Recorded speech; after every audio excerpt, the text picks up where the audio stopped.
to improve this fund. So I thank you all for that. Other questions?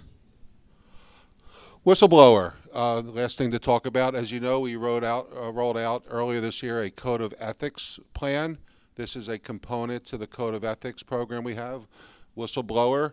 I don't have to read it to you guys, but I just wanted to put a good definition up here for everyone's understanding of what a whistleblower is. There's whistleblower protection, both federal and state.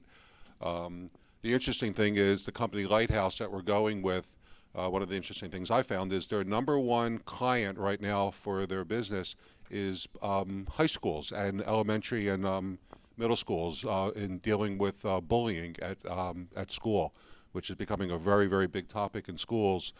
So most schools now have a whistleblower hotline primarily for bullying, and anyone who has young kids in school knows that's, unfortunately a very, very big problem right now.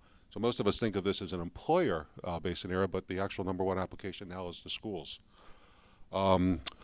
This was approved at the Board of Directors meeting, the whistleblower concept. We will roll this out in the month of May. We'll have an announcement coming out very shortly with the details of how to highlight any concerns that you might have. Lighthouse Services is a third party that will administer this for us, so we'll go to a third party, so we won't have the ability to pre-screen things or other issues. We will revise the employee handbook to reflect this new policy in the very near future. And as I mentioned, we will have a formal announcement. So this will be a tool for you that if you see any improprieties or anything that you need to bring to the executive team's knowledge, this will be a tool for you to inform us of any type of activities that are illegal, immoral, or inappropriate. So hopefully this will be a nice tool to give you an additional voice to the senior management team also. Any questions on the whistleblower? Perfect. Back to Randy. Wow, I have to follow whistleblower. That's pretty tough. Man. Oh, thanks. As you probably know, sales and marketing came together in one new organization in 2014. And so coming into the company 3 months ago, I looked at that organization and tried to figure out what made sense for us as a department. So that's kind of what it looked like at the beginning of this year. And I'll kind of go this fairly quickly, but you can see we had a director of marketing role that was responsible for brand and many other things. We had Stephanie, who's the digital marketing specialist. We had a director of affinity marketing, which was Celine, business analyst, which was Banoop.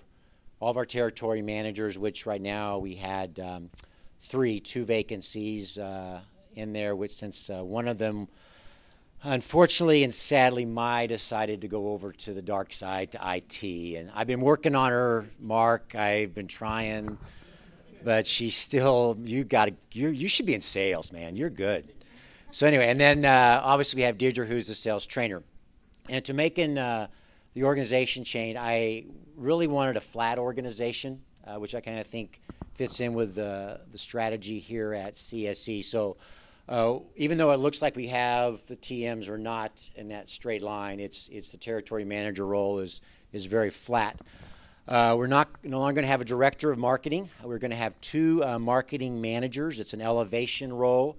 We're promoting Stephanie to one of those roles as a marketing manager effective May 1st. So congratulations, Stephanie.